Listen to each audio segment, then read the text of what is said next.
So I had a question from Alec Bourne over at the MIDI Mad Scientists group, Line 6, and he's very much interested in quite a lot of different stuff. But one of his key questions that he had was around the Nanocortex, and it was like, can this capture like an effects chain by itself or an effects pedal by itself, and can you MIDI switch it? And he kind of like said, have you tried this with your posh Van Wilden Royal Overdrive? So in this introduction here, you're going to hear the same clip going between the Nanocortex capture and the Van Wilden Royal Overdrive capture into Helix Native. Let me know in the comments whether you think that sounds close, whether that sounds, you know, like you can hear a difference, whether you think it matters particularly. Let me know your thoughts on that. This channel is supported by TrueFire. TrueFire is an online library of lessons from some of my favourite players. There's thousands of lessons on there. You can use the promo code JNC40 to get 40% off of any of their courses.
I found that actually these were way closer than I expected, because I think of this type of tone as somewhat similar-ish to a tube screamer, and typically the Quad Cortex and Nanocortex I've found on the sort of tones where there's a little bit of other stuff going on, whether there's like a little bit of clean dry coming through or whatever, it struggles a bit with those.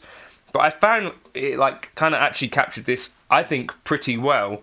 And in which case, what you could be using the Nanocortex for, you could put this in the loop or in front of your stuff, and you could, I think realistically, if you're someone who doesn't really make too many tweaks to your pedal board, you could probably capture each gain stage. For example, you might have a booster. This is if you don't stack them, but even if you do stack them, I guess you could do a capture which is whatever your stack was.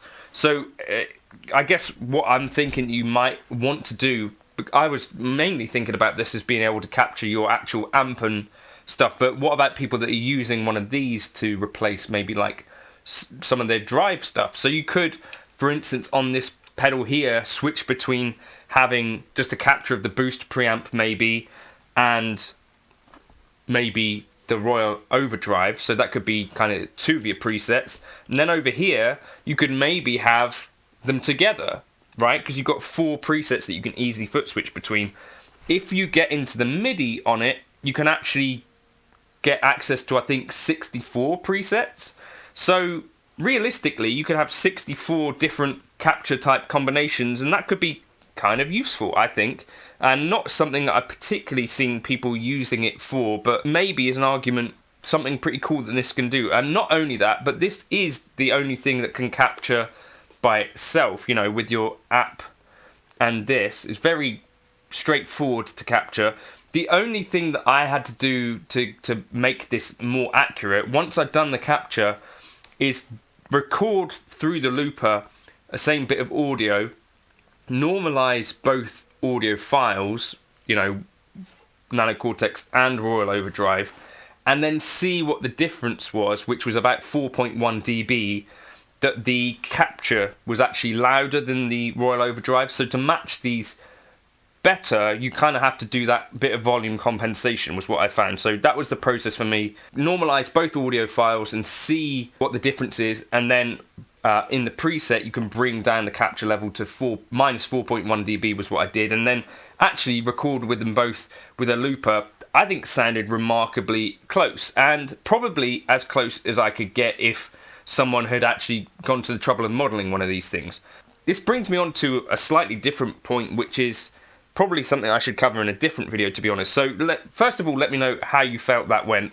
The other thing is, like, I think this is an incredibly useful tool for you personally. Now, what you might find, and what I probably would also find, is that if you went through and tried someone else's captures of some of these things that are possibly not that straightforward, you might find they don't work at all with your rig, or you might find that your tastes are totally different. You maybe don't like these kind of mid-heavy tones like me, in which case you're kind of stuck when it comes to whatever the capture is. Although the tone stack does work on the capture, it's not necessarily going to respond like the real pedal once you start to make those changes.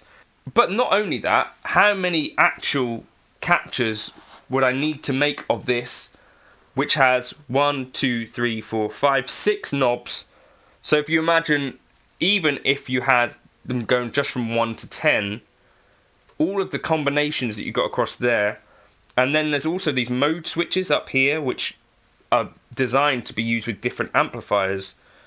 There's also a mid-boost switch. So actually producing enough captures of this that would meaningfully cover the entirety of what the pedal offers would easily take up way more space than this thing has. So I think that's something to bear in mind with this. It's like not necessarily the solution to everything, but I think on a personal level, if, for instance, I had a fly gig and I had a pedal like this that was an important part of my rig, but, you know, maybe you don't want to take something out that weighs a couple of kilos, or that is kind of rare, or maybe you want to, as I say, like with Alec Bourne, kind of have it in here as like a part of a switching rig that is a little bit more flexible and smaller, and actually cheaper than you get a Royal Overdrive for these days. It's kind of a pretty neat idea for that, I think.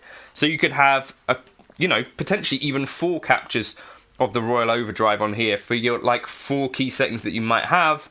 And it's actually then a little bit more flexible than the pedal itself would be on your board, because it's like, well, I can only set 1 or 2 things at a time. So maybe you have like a glassy setting, maybe you have like a way less glassy setting, maybe you have like a full gain type setting. You could kind of cover all 4 of those things with the Nanocortex. So I think there's quite a neat idea there. Let me know your thoughts in the comments. Would that work for you? Have you tried capturing any of these things? I was actually surprised by how close it got. And whether you think it's like the best tone ever or not, I guess is a separate conversation. But that it is able to get somewhere in the ballpark, not even somewhere in the ballpark, I think quite close, is, I think, still worth talking about.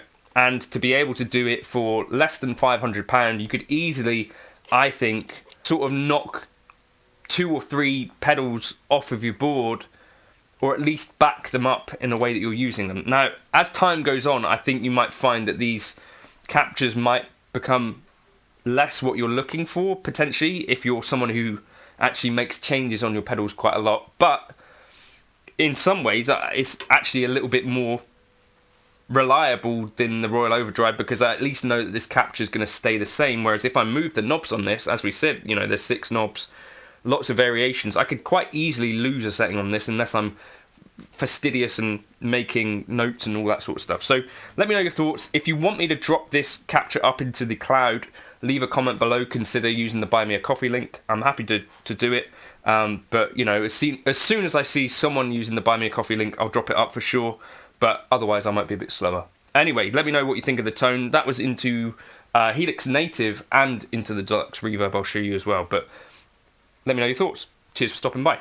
So, I've got my Nanocortex down here. I've got my Deluxe Reverb reissue over there being mic'd up. So I wanted to just try this in front of the amp first. Obviously, I'm kind of going on memory here. The only thing that Nanocortex can't really do is just kind of bypass it. So that's a bit of a blind spot, really.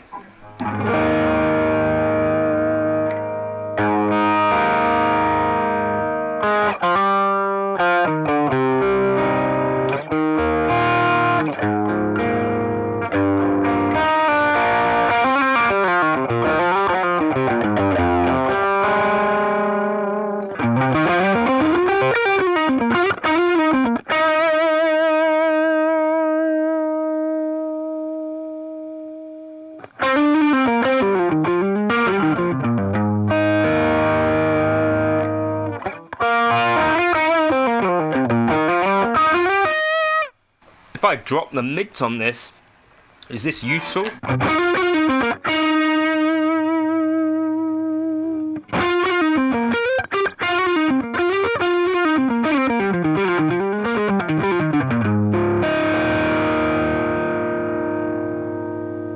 Or up the mid?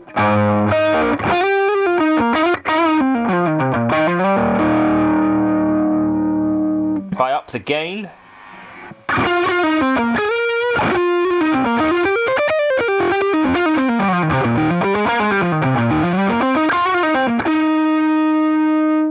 if I reduce the gain,